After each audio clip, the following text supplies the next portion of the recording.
One of the things that's always intrigued me about that story of Moses' encounter with the burning bush is that he had to be told he was standing on holy ground. You'd think that if you saw a bush that was burning and not being burned up, and that as you went to investigate it, it called out to you, and not generically, but called to you by name, you'd think you'd have a hint that something was up. Yet there it is, that voice having to say to Moses, "Take off your shoes, for the place you are standing is holy ground." And apparently this lack of perception was not a problem just for Moses. Lots of folks in the Hebrew Scripture seem to suffer from it. Take Jacob, for example, who was later renamed Israel, so you know he's got to be pretty important. When Jacob was on the run after cheating his older brother out of his inheritance by lying to their dying father, and you might wonder where soap operas get their scripts, when he was on the run, he slept by the side of the road and had a dream of angels going up and down a ladder between heaven and earth.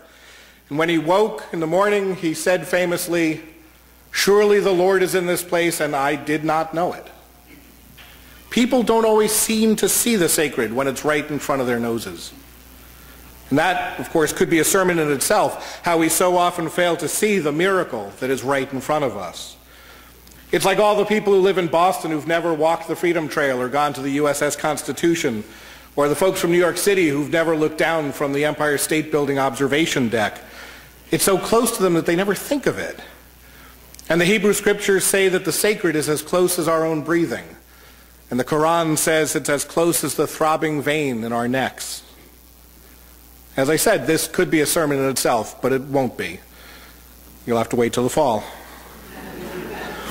So getting back to those stories of Moses and of Jacob, a student of history will tell you that what's really happening there is that we're watching the transformation of conceptions of deity from the polytheistic in particular to the monotheistic and universal. There was a time when most people believed in a plethora of essentially local divinities. There was a goddess of the lake and a god of the mountain, and they lived on that mountain and that lake in particular. By contrast, what we might call the Judeo-Christian Muslim tradition, which now dominates, holds that there is only one God, and that that God is not bound by space or time. And so what we see in these stories is these two theologies bumping into each other. Moses and Jacob were surprised to encounter their God someplace other than where they expected to. See, God was supposed to be over there, not over here. And so they didn't recognize this as holy ground. But what the evolving monotheistic religions came to teach was that God was not there because that place was holy ground, but that that place was holy ground because God was there. And since there is no place where God is not, Elizabeth Barrett Browning could write, "Earth's crammed with heaven, and every common bush afire with God. But only those who see take off their shoes. The rest sit round it and pluck blackberries." Well, this morning I want to explore a bit what it might mean to say that this place is holy ground. And being a good Unitarian, I want to do it in 3 different ways. The first is that this is holy ground because, as we just said, what isn't? I understand that Jim Robinson often made the point that we're all made from Starbucks.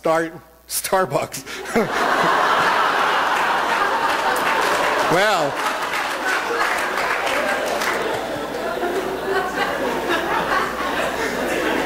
there you go. Which may be why you're looking for a new minister, I'm not sure. But the point I would make is that we're all made out of stardust. Yeah. And that idea, either one, is so much more than merely a marvelous metaphor. It is apparently scientific truth. Scientists tell us that there is nothing that exists today that did not exist in potential at the time of the Big Bang. The energy that's involved in my breathing and speaking, the energy that's involved in your laughing and our hearts beating, the energy that's lighting this room and moving those fans are all the continuing ripples of the first cosmic kerplop. And that's what religion tells us, of course.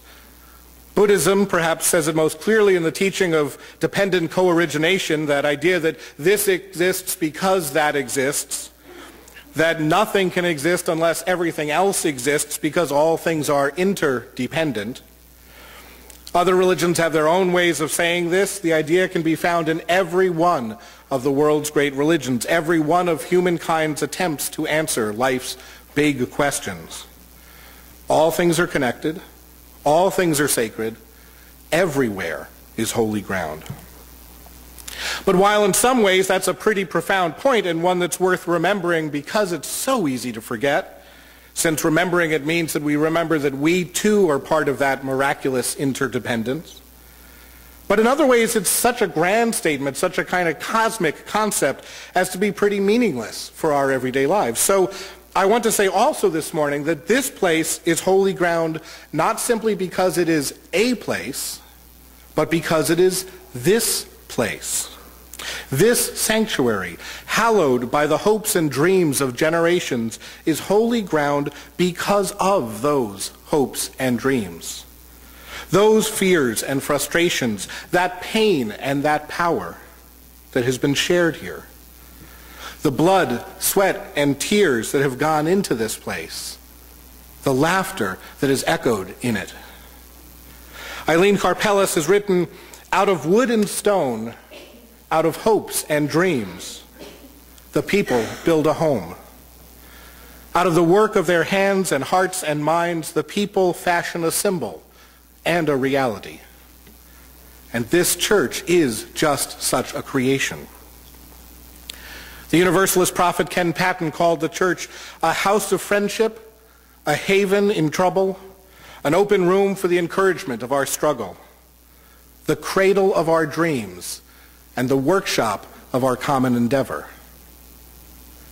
And what wondrous things have come out of this workshop in its over 300-year history. Think about all the things this church has done. Think of the stands it has taken. Think of the impact it has had. Think of the lives it has touched. This place is holy ground. But I want to go one step further.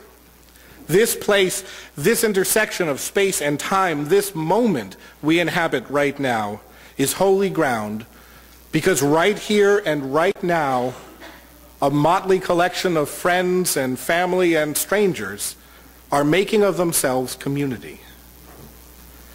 I've been deeply influenced by the work of Katie Cannon, Carter Hayward, and the other members of the Mudflower Collective, who in the 80s and 90s were doing in feminist theology what people like Carol Gilligan and Jean Baker Miller and Janet Surrey were doing with relational psychology, arguing that identity comes not so much from individuation, but through relationship.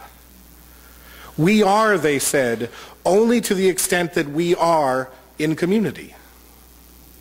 And while this certainly seems to be in direct contradiction with the major thrust of Western models that teach that we are more and more fully ourselves as we differentiate from others, yet if you stop and think about it, even that presupposes a relationship, or else there'd be nothing and no one to differentiate from. We develop not independently, but interdependently. We come into being through being in community. Now, at the top of your order of service, there's a quotation I've always liked. Call it a clan, call it a network, call it a tribe, call it a family, and I think Jane Howard could have added, call it a church. Whatever you call it, whoever you are, you need one. And so if we become ourselves by becoming part of community, it matters mightily what sorts of community we find ourselves joining. In the back of our hymnal, there's a passage by Patricia Schutte that I've often used at the beginning of a new church season. It says in part, "Today we are together, once more the special community that we call our church. A community of all ages that sings its songs, tells its thoughts, asks its questions, and searches together with courage and with love." Sound familiar?